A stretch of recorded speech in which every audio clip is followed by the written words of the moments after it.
you'll be the first person I'd like to say with. Now, the second question, Galamsey, okay, illegal mining.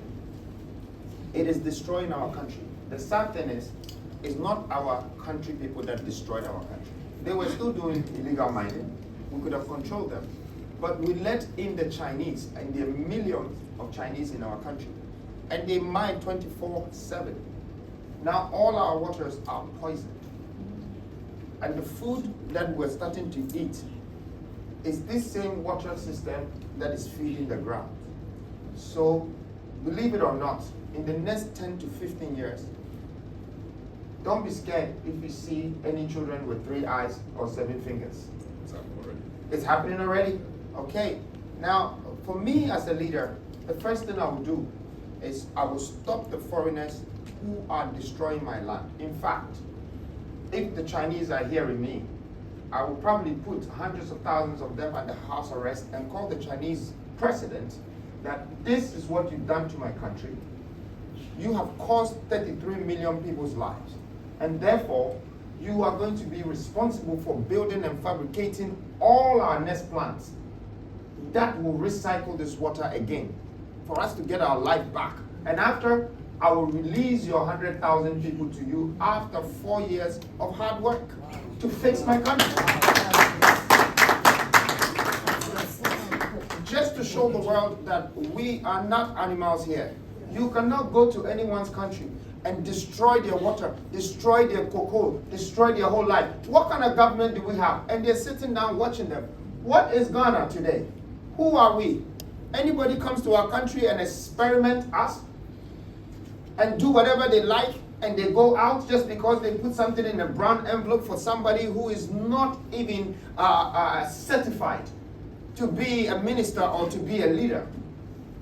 This revolutionary consciousness is to stop certain things that is coming from outside into our country, that it's being manipulated. You know, we are being restricted. We're being destroyed. And our leaders can see it. And they're just watching it happen. I watch. Now, on the other note, with the local people, who are also Galamseys, what am I going to do to them? Would I arrest them too? No. But I have to call all of them. I have to stop them and re-employ them. Because I know that they know the work. But they haven't been given the opportunity to do the work.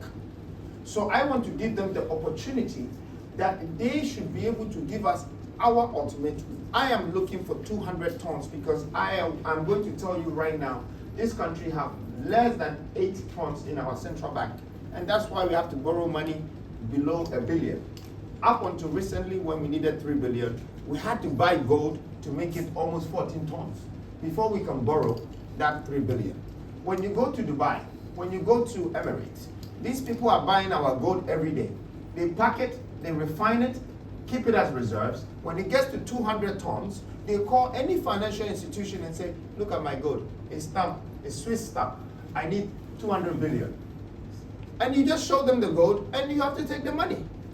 So we can let our Galamseys come and work for us in the next 3 years to reach the 200 billion, and I will write all your loans off one touch. Because you have the money. God has given you the wealth. If you cannot see it, the person who can see it better will come and take it. But I want you, and I want Ghanaians to be rest assured, I am not that Mbabunu.